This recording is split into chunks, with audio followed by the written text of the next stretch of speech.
நல்ல கவனிங்க. நம்முடைய கணக்கு வேறு, தேவனுடைய கணக்கு வேறு. நம்ம ஒரு நோக்கத்தில் பார்ப்போம். நம்ம என்ன பார்ப்போம்னா, நமக்கு பிரசங்கம் இதெல்லாம் பண்ண நமக்கு தொந்தரவு இல்லாத ஒரு காரியம் நடக்கணும்னு. ஆனால் தேவன் வேறு மாதிரி பல காரியங்களை பார்த்து தான் ஒரு காரியத்தை நிர்ணயிப்பார். நீங்கள் பாருங்கள், இன்றைக்கி அமெரிக்காவில் ட்ரம்ப் பிரசிடண்ட் ஆகிட்டார்.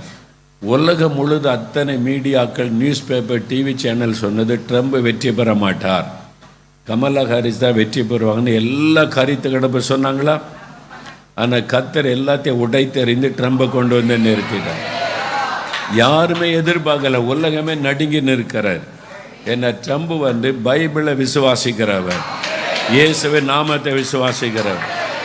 அது மாத்திரம் இல்லை, அவர் வந்த உடனே முதலாவது சொன்னது, அமெரிக்கர்களை நடுங்க பண்ணின விஷயம், உலகத்தை நடுங்க பண்ணின விஷயம் ஒரு ஆண் ஒரு பெண், இதுதான் ஆண்டவுடைய சிருஷ்டிப்பு. மூணாவது பாலினம் கிடையாதுன்னா அவர் திருநங்கைகளை பற்றி பேசலை. திருநங்கைகளை பற்றி அவர் சொன்னது நோ கே நோ லெஸ்பியன். அதான் சோதங்குமர பாவத்துக்கு அங்கே இடமில்லைன்னு சொல்லிட்டார்.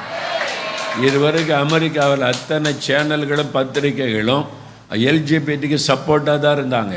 வெள்ளை மாளிகையில் இந்த எல்ஜிபிடிக்கான கொடி பறந்தது.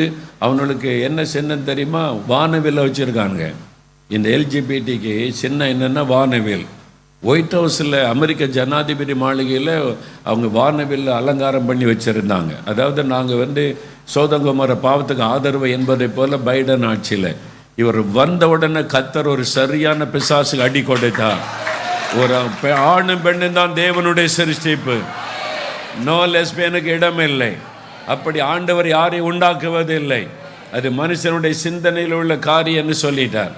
இதுவே ஒரு பெரிய அடி.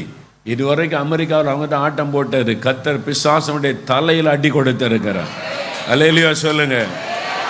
அந்த பாவம் தான் சாபம். அதுதான் நாட்டை ரொம்ப பாதித்து. இப்போ அது ஓப்பனாக தலைவர் அறிவிச்சதுனால நிறைய பேர் இப்போ சந்தோஷம் அடைகிறாங்க.